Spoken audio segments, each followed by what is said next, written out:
Good morning, people. Hello and welcome from me and my furry friend from the campsite. Today is the last day at the camp here. We're soon going to start the return journey, but most of the troop members are still sleeping, so I got up very early to enjoy the sunrise and check out the views before we leave back to our cities. So, still up and early. But, anyways, let's get started. Have ourselves some chai to get the fuel going.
So this majestic temple behind me is the Omkareshwar temple in Ukhi Math. So we started our return journey and we're going to see a few spots along the way. So this is where the deities of the temples, like the Tungnath temple, which is currently closed, are kept at the moment. And when the season starts, the deities are brought back up to the temple, and that's when the temple doors open. So since we couldn't do the darshan there, we came here. I think Kedarnath deities are also here, Tungnath deities are also here, so let's go inside and check out what all deities we can find inside. But the temple is very elegant.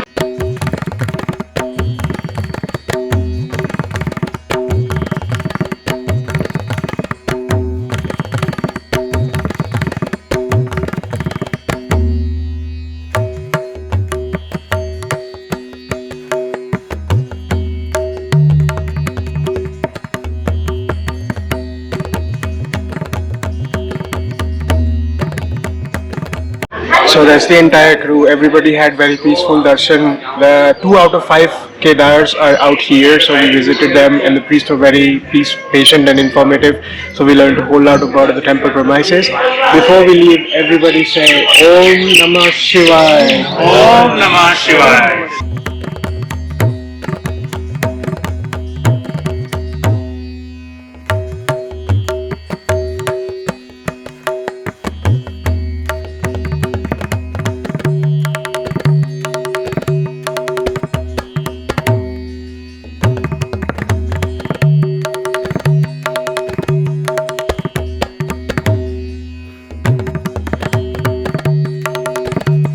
We're headed to the next stop for the day, which is going to be the Dhari Devi temple. She's known as the protector of the 4 dhams, which is dhams like Kedarnath, Bhagirathi, so places of religious significance and like pilgrim sites. So we're going to go visit that temple, but we stopped by a small shop that also sells Buraj juice. Some people from the group wanted to grab some to take back home with them, so we're just taking a short layover. But that's the next stop, Dhari Devi temple.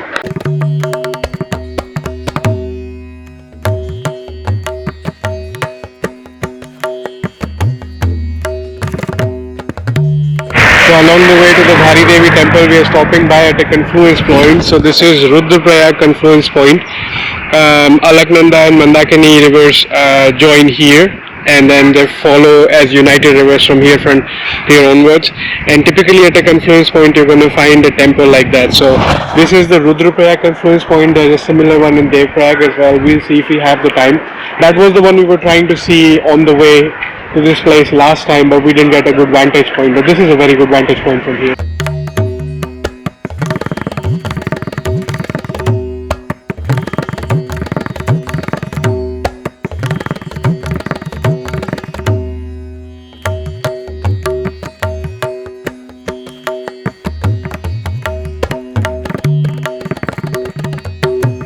A few inches later.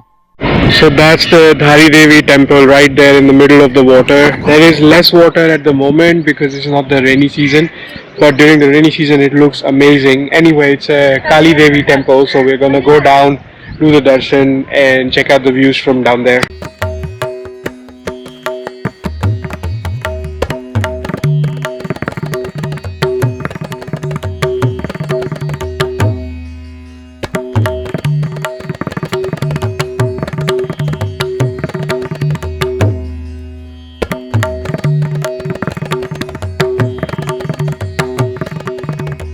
Luckily there is this tin shed to give us shelter from the sunlight and the heat.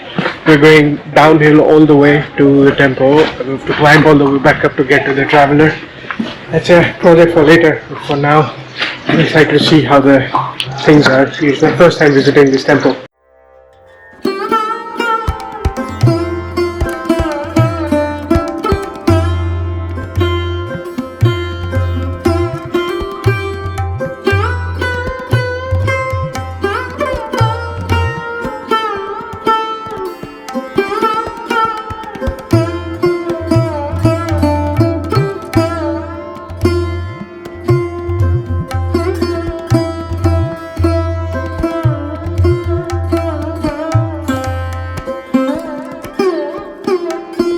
This is a very beautiful and peaceful temple. Of course, I am not taking the shots of the inside because that's not allowed.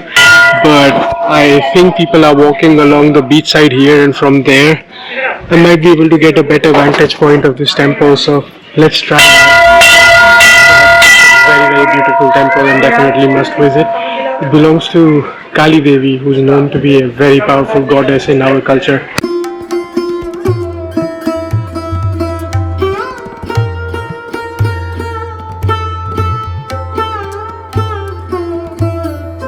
Yes, that's the view I was looking for. That's the Alaknanda River. That's the Dhari Devi temple from a lower level, and that's the connecting bridge that we just crossed and went inside the temple.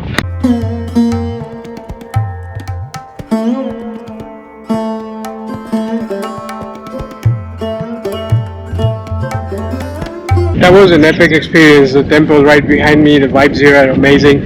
I'm walking along the beach by the Alaknanda River, trying to go there because I see there are some people that offer boating services, like some sort of speedboat. I'm just going to ask around what to do here, what are the options, and what does it cost like and stuff, because of course we don't have time right now, but perhaps you guys might be interested in knowing something like that. So let's just ask. It's information.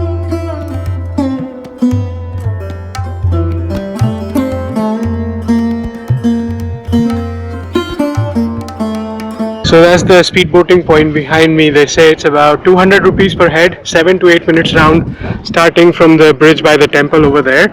And they only take out a ride when there is at least 3 to 4 people. So if you're a solo traveler, you might have to wait until somebody else shows up and there's at least 3 to 4 adults. Alrighty, time to climb all the way back up to the car and look for a place to have lunch. Kind of feeling hungry with all this trekking and going up and down the stairs.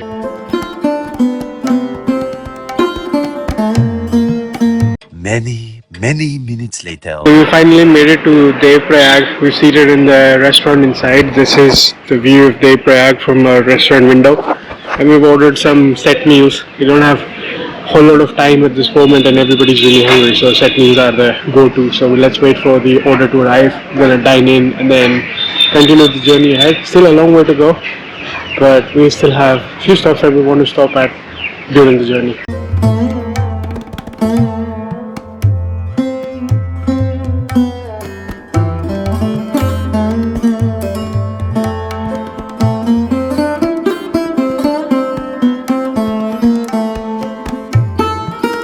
So we've now made it to the final scenic spot of the day. This is Devprayag, the confluence point that we were trying to see the last time but couldn't because of not the right vantage point. But this time we are going down the stairs. There is also a Raghunath temple along the way. As I said, at the confluence there's typically a temple, and then there would be the confluence point. So let's see. My first time going down the stairs, so not really sure how far deep do they go and how much we have to climb back. For now, we're going down. We're going through very, very narrow streets here. Probably some people live here, so that's their houses, which is really cool if you live so close to the confluence, you can always go down for the aartis and things, and you're never gonna miss it. But also requires a lot of cardio. So when people bring this kind of like supplies all the way down here and up from here, must take a lot of hard work living in the mountains like this.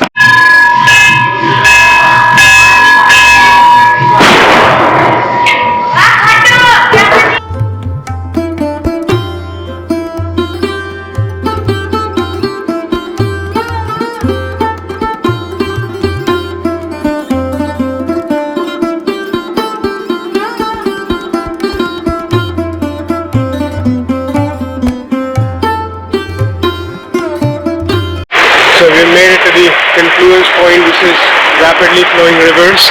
Right there is the union of the two, so we are going to try to go get there.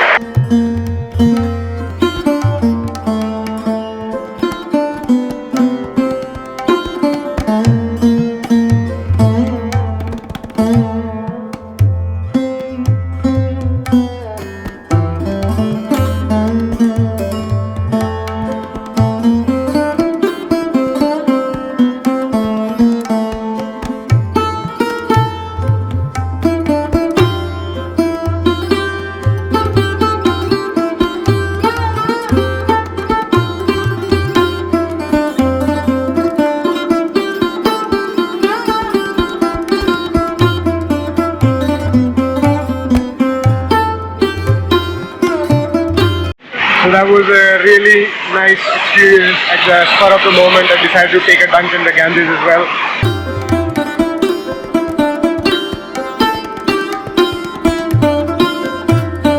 Also got lots of Ganga to bring back home, so that's mission success. Didn't get time to do that last time I was in Rishikesh. Dunk is done, and grab some water as well. So this is Bhagirathi River, that's Alaknanda River, and after that you become Ganges. So it was a very useful spiritual dip in the Ganges eventually. Everybody else is still enjoying the dip in the Ganges. I'm helping them take some photos, videos, and look after their stuff. Anyway, gonna end this vlog episode here. I hope you enjoyed the series with the new clue that I found. This is the Rustic Wanderer signing off. See you again the next time.